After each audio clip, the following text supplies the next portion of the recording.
starting off the reviews or looks at the Wave 14 of the DC Universe Classics.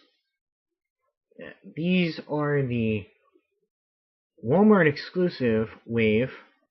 They're very hard to find. They didn't come into any of the Walmarts near me. So I've gotten these figures from friend and fellow YouTuber Aetherist69. Thanks a lot. And I figure I'd start this off with one of my favorite characters, the Alan Scott Green Lantern.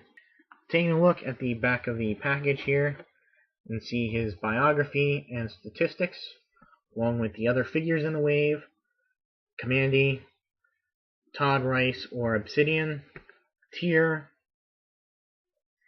Gold, Hourman, Zatanna, and Green Lantern himself. And of course we have the Ultra Humanite, the Collect and Connect figure.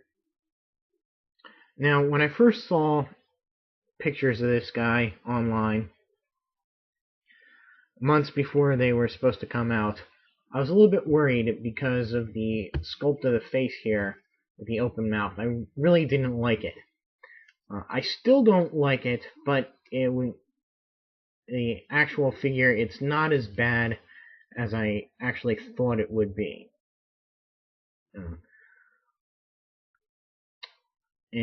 I've also noticed that my figure, I don't know if this is all of them or just mine, but he seems to have a piece of his cheek that's been lopped off there. There are a few things that I take issue with, and I'm not sure if they used an inaccurate model sheet.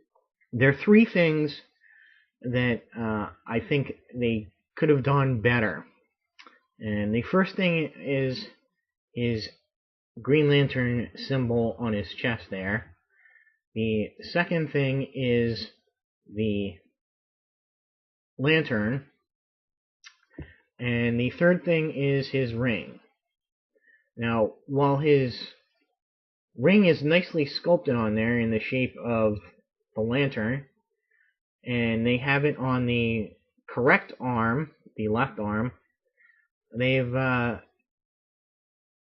messed up on exactly which finger it's supposed to be on. He's supposed to have it on this finger right here. There's a little design issue with the way this is, his symbol is, and the way the lantern is designed. To illustrate that, I'm going to bring in my DC Direct version of the character right here, and I've done a review on this guy already. And as you can see, his ring is on the correct finger this time, and he's got this kind of a symbol on his chest. Notice the position of the handle for the lantern and the little strokes, lines, to show that there's light coming from the lantern. And the lantern itself is a very thin lamp, much more like the actual lanterns that were used by the railroad workers, which is what the whole concept of Green Lantern was based upon. And so you notice the position of the handle and no lines on the chest, and the very stout lantern here. Although I do like the metallic green paint they've painted the lantern here with. You get that nice metallic sheen. Otherwise, he's a fairly good figure. He's got all the standard DC Universe points of articulation. Nice head. The short hair really helps to add posability to his head. The cape here does have some hindrance to his arms, but they do go all the way around. So it doesn't, you don't get full articulation, but loss is minimal. He rotates at the bicep, bends at the elbow, and rotates at the wrist. He's got ab articulation, although the cape can present just a little bit of a problem in getting him to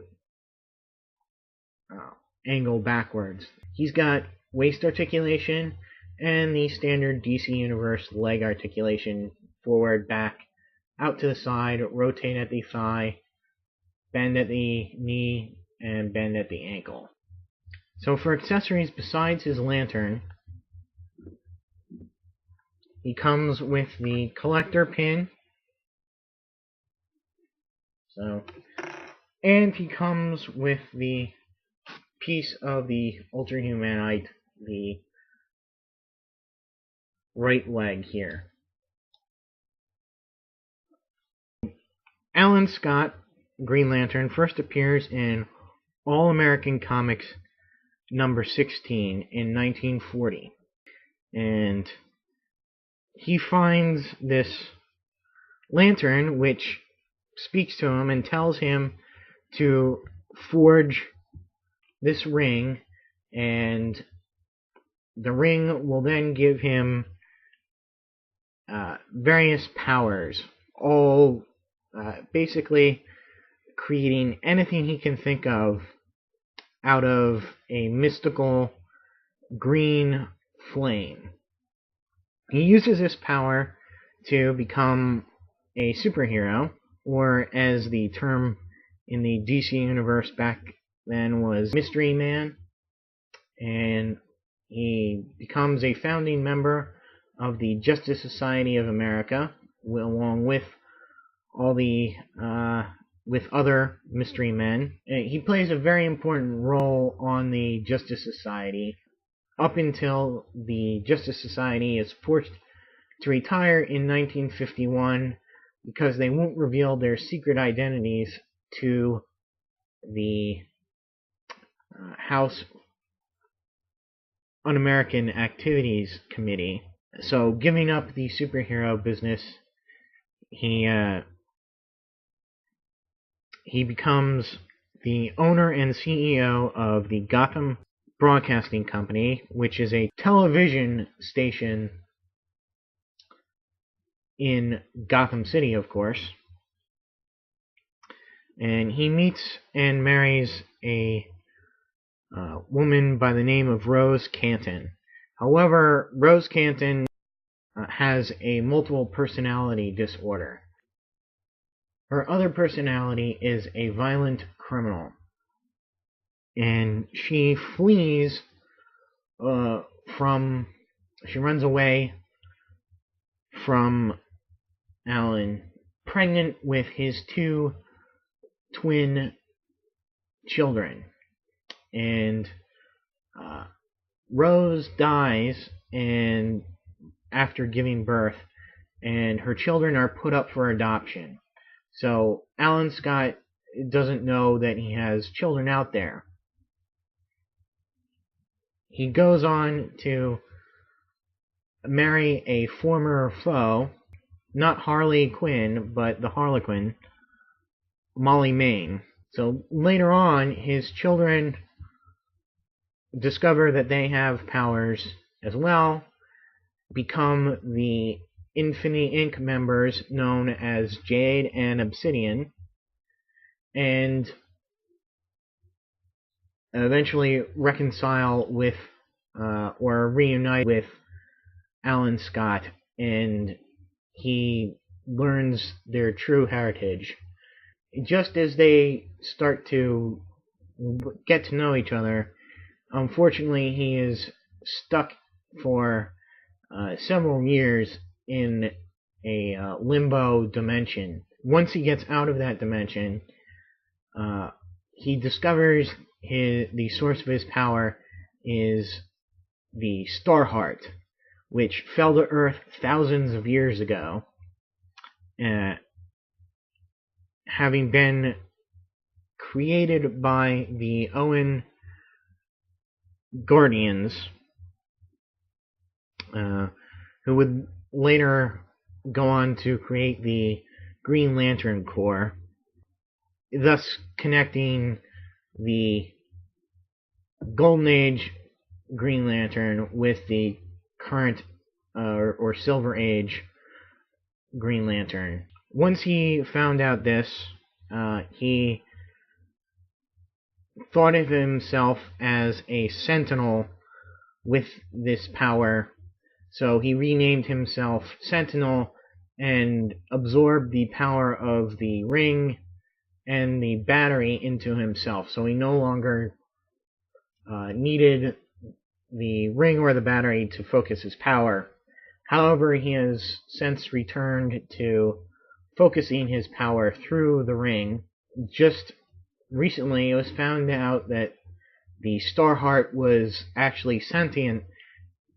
It possessed him and tried to take over the world. I don't know. It was really, really bad story in the latest JSA. That's pretty much where he is now.